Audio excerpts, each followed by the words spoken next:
नमस्कार, मैं श्यामगिरी। आज के कार्यक्रम में आप सभी दर्शकों का स्वागत है। राहुल गांधी फिर चुनाव आयोग को कटघरे में खड़ा कर दिए। सबको पता है चुनाव आयोग और भारतीय जनता पार्टी एक है। चुनाव आयोग भाजपा के साथ है, हर किसी को पता है। राहुल गांधी बार बार इस बात को दोहरा रहे हैं कि चुनाव आयोग भारतीय जनता पार्टी के साथ है, यह हर कोई जानता है। और दहाड़ रहे हैं राहुल गांधी बिहार की सड़कों से।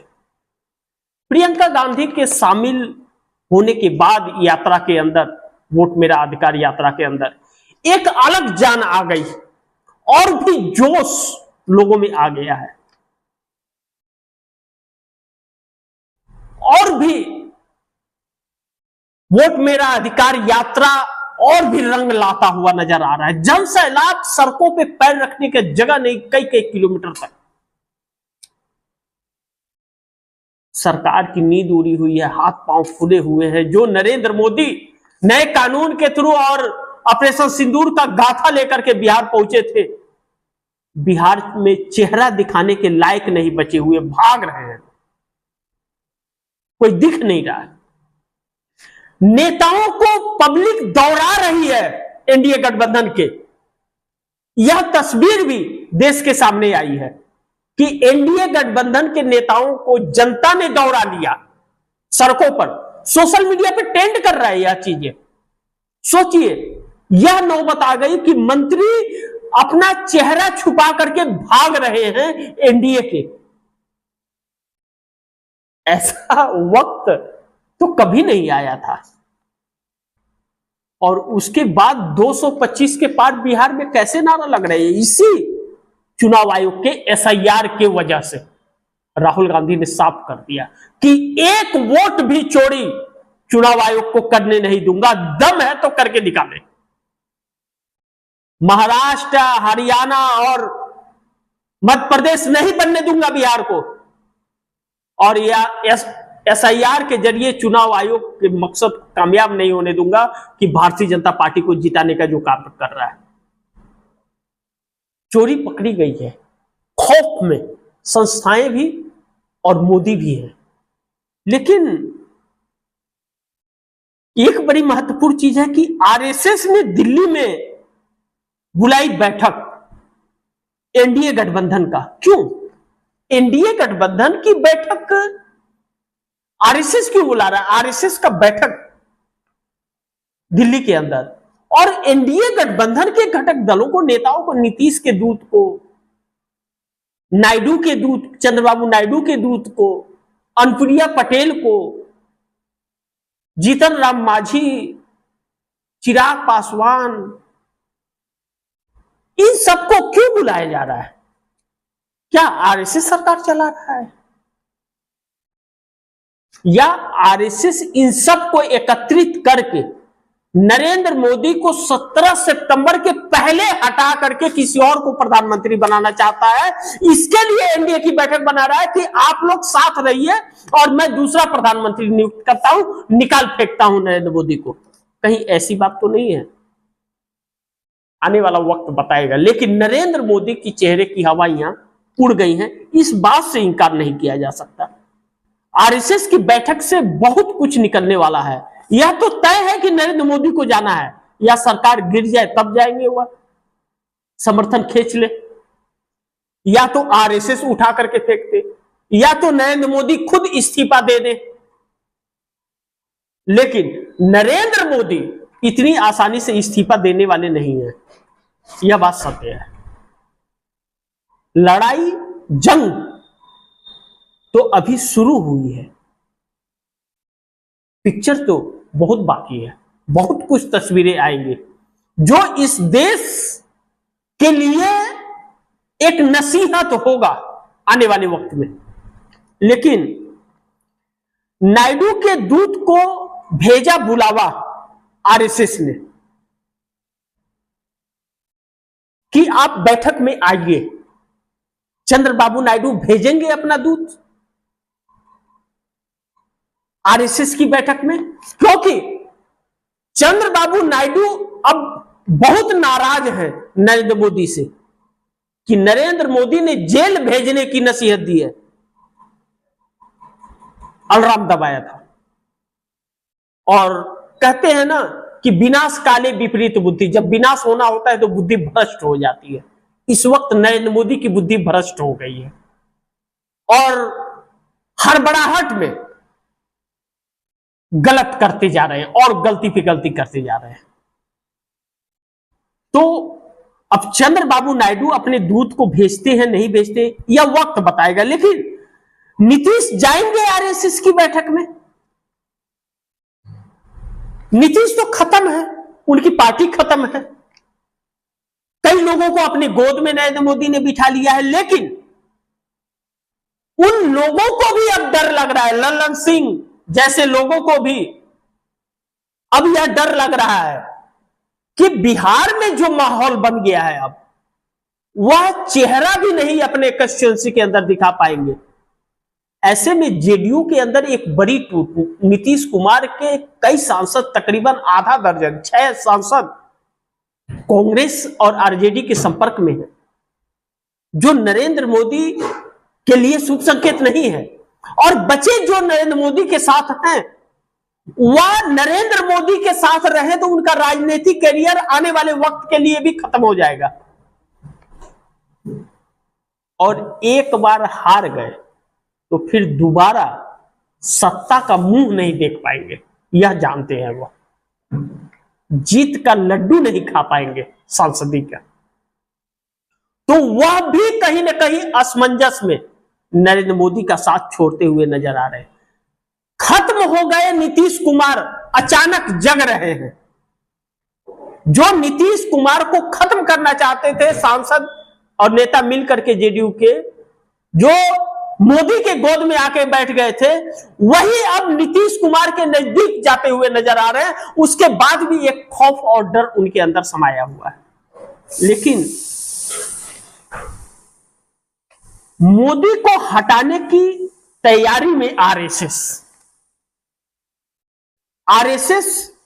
अब किसी भी कीमत पर नरेंद्र मोदी को कुर्सी पर नहीं रहने देगा।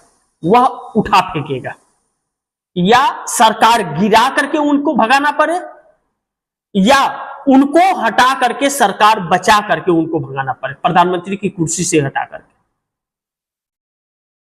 नरेंद्र मोदी को अगर भारतीय जनता पार्टी से बाहर कर दिया जाए, सत्ता उनकी रद्द कर दी जाए, तो नरेंद्र मोदी को कुर्सी वैसे ही छोड़ देना पड़ेगा। और आखिरी दांव आरएसएस यह भी कर सकता है, यानी कि आरएसएस हर रास्ते से उन्हें हटाना चाहता है अब, और अमित शाह को नहीं। अगर मोदी को आरएसएस ने नहीं हटाया तो आरएसएस समाप्त हो जाएगा आने वाले वक्त में। इस देश की जनता उसके खिलाफ हो जाएगी, जो उसके लोग हैं वही खिलाफ हो जाएंगे। ऐसे में मोदी को हटा पाएगा आरएसएस, नहीं हटा पाएगा। लेकिन आरएसएस की बैठक में क्या होगा फैसला, जब एनडीए गठबंधन के घटक दलों को बुलाया गया है, इंडिया गठबंधन के नेताओं से संपर्क साधा जा रहा है, क्यों, इसका क्या मतलब हो सकता है? इंडिया गठबंधन के लोग तो आरएसएस को नहीं मदद करेंगे, तो कहीं ऐसा तो नहीं कि उपराष्ट्रपति चुनाव को लेकर या मोदी को हटाने के लिए अलग अलग हथकंडे अपनाए जा रहे हैं कि इंडिया गठबंधन अविश्वास प्रस्ताव लाए और आरएसएस के जो वह सांसद बगावती हैं वह नरेंद्र मोदी को वोट नहीं करेंगे, क्रॉस वोटिंग करेंगे या बाइकआउट कर देंगे, नरेंद्र मोदी सरकार गिर जाए। कहीं यह मिलजुल करके तो नरेंद्र मोदी को हटाने का प्रयास नहीं कर रहा है आरएसएस, इसके लिए तो बैठक नहीं बुलाया। यह सब एक ऐसी गुत्थी हो गई है जो उलझता जा रहा है। लेकिन एक बात सत्य है कि आरएसएस अपने अस्तित्व को बचाने की आखिरी लड़ाई लड़ रहा है। नहीं तो उसके बाद अगर मोदी सरकार को राहुल गांधी ने गिरा दिया तो आरएसएस आने वाले वक्त में ताला लग जाएगा उसके कार्यालय पे, और राहुल गांधी छोड़ने वाले नहीं है। साफ बोल रहे हैं कि देश के दुश्मनों को छोड़ूंगा नहीं, जब भी सत्ता आएगी। तो आरएसएस की बैठक में क्या फैसला होगा यह वक्त बताएगा, लेकिन 40 सांसद छोड़ देंगे मोदी का साथ। 40 सांसद छोड़ देंगे मोदी का साथ। उपराष्ट्रपति चुनाव नरेंद्र मोदी के लिए मील का पत्थर हो गया। साउथ के 40 सांसद, 40 से 50 सांसद नरेंद्र मोदी को नहीं सपोर्ट करने वाले हैं। अब यह तकरीबन तय होता हुआ नजर आ रहा है। हालात और परिस्थितियां यह बता रही हैं, क्योंकि हालात और परिस्थितियां अब नरेंद्र मोदी के खिलाफ होती हुई साफ साफ दिख रही है। इस बात से इंकार नहीं कर सकते। और चंद्रबाबू नायडू अब बिल्कुल भी, या चंद्रबाबू नायडू के लोग मोदी के बचाव में नहीं आ रहे हैं। हाँ, उपराष्ट्रपति के प्रत्याशी सीपी राधाकृष्णन जो भारतीय जनता पार्टी का, उनसे जब मिलने गया, आरएसएस उनका सपोर्ट नहीं कर रहा है। आरएसएस सपोर्ट नहीं कर रहा है।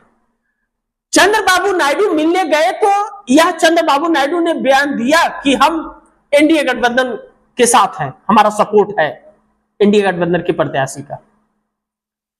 लेकिन चंद्रबाबू नायडू अचानक अलग हो गए उससे। चंद्रबाबू नायडू नहीं साथ है। चंद्रबाबू नायडू आंध्र जाकर के बदल गए, डील ठुकरा दी 5,000 करोड़ का। चंद्रबाबू नायडू ने, नहीं चाहिए आपके पैसे, बी सुदर्शन रेड्डी को उपराष्ट्रपति बनाया जाए, क्योंकि नरेंद्र मोदी ने जेल डालने की धमकी दी थी। यानी कि नरेंद्र मोदी को कमजोर से कमजोर करने की हर संभव प्रयास किया जा रहा है। ऐसे में नायडू के तेवर से आरएसएस बीजेपी में हड़कंप है। आरएसएस यह जानता है कि अगर मोदी को हटाते हैं और सत्ता अगर जरूरी है तो नायडू का साथ जरूरी है। और नायडू के 18 सांसद अगर साथ छोड़ देंगे तो फिर बड़ी मुश्किल में आ जाएगी। आरएसएस सरकार नहीं बना पाएगी। आरएसएस इस दांव में है कि नरेंद्र मोदी का इस्तीफा लेकर के किसी और को प्रधानमंत्री बना दिया जाए, एनडीए की सरकार रहे। लेकिन क्या यह संभव है? संभव हो पाएगा? उस हद तक आरएसएस संभाल पाएगा और नरेंद्र मोदी संभालने देंगे? यह बहुत महत्वपूर्ण होगा देखना। लेकिन 18 सांसद नायडू के मोदी का साथ छोड़ेंगे, यह सच होता हुआ नजर आ रहा है, क्योंकि अब नाराजगी नरेंद्र मोदी से बहुत बढ़ रही है। जब से धमकी दिया है उन्होंने कि जमानत पे चल रहे लोगों को जेल में डालूंगा, बिहार से कहा था, इसीलिए नया कानून ला रहा हूं। संविधान और लोकतंत्र को नरेंद्र मोदी नहीं मानते। सच का सामना करने की हिम्मत नहीं है, सच की मार्ग पर चलने की हिम्मत नहीं है। तानाशाहियों में जी रहे नरेंद्र मोदी की तानाशाहियां ही नरेंद्र मोदी को समाप्त कर रही है। ऐसे में एनडीए गठबंधन समाप्त हो रहा है, साथ ही साथ छोड़ रहे हैं। अब ऐसे में 17 सितंबर से पहले आरएसएस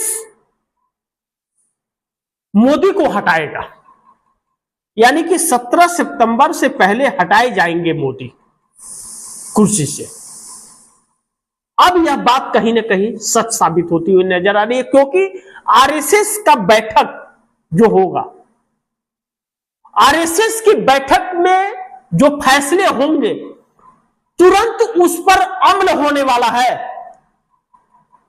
तुरंत अमल होने वाला है। यह नहीं कि बैठक हो गया और बाद में देखेंगे ना, तुरंत अमल में लाया जाएगा। इसलिए मैं कह रहा हूं कि 17 सितंबर से पहले मोदी कुर्सी से हटाए जाएंगे। आगे, विपक्ष से क्यों है संपर्क में आरएसएस? एक बहुत बड़ा यह प्रश्नवाचक चिन्ह है कि आरएसएस विपक्ष से क्या चाहता है। विपक्ष का व्यक्ति तो आरएसएस को समर्थन नहीं करेगा सरकार बनाने के लिए, क्योंकि देख लिया है। वो कहते हैं ना कहावत, चोर चोर मौसेरे भाई। अगर मोदी खराब है तो आरएसएस कौन सा अच्छा है? और अच्छा था तो 11 सालों से क्या कर रहा था? अच्छा था तो 11 सालों से क्या घास काट रहा था? एक ही है, एक दूसरे को बुरा बोल करके अपने आप को बचाने का प्रयास कर रहे हैं, अपनी जमीन बचाने का प्रयास कर रहे हैं। दोनों में यह है। अब ऐसे में इंडिया गठबंधन का बनाएगा सरकार आरएसएस। क्या आरएसएस अपने लोगों से मोदी की सरकार गिरा करके और क्या यह कहना चाहता है कि इंडिया गठबंधन अविश्वास प्रस्ताव लाए और हमारे लोग मोदी को वोट नहीं करेंगे, क्रॉस वोट कर देंगे, मोदी सरकार गिर जाएगी और इंडिया गठबंधन सरकार बना ले? क्या इस लेवल पर आरएसएस आ गया है? यह वक्त बताएगा। लेकिन अब इस देश की राजनीति और गुत्थी उलझ गई है, जो आने वाले वक्त के लिए शुभ संकेत नहीं दे रही है। क्यों?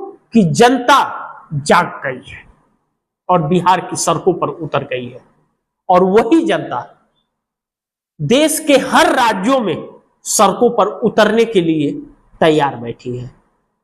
आप दर्शकों की क्या राय है? आपके सुझाव क्या है? कमेंट बॉक्स में जरूर दीजिएगा। इसी के साथ दीजिए इजाजत, फिर होगी मुलाकात। लेकिन इस खबर को ज्यादा से ज्यादा शेयर कीजिए, अपने दोस्तों को कहिए आगे शेयर करें। आपने चैनल को सब्सक्राइब नहीं किया तो सब्सक्राइब कर लीजिए और अपने दोस्तों को भी कहिएगा चैनल को सब्सक्राइब करें। मिलते हैं फिर अगली खबर के साथ, तब तक के लिए नमस्कार।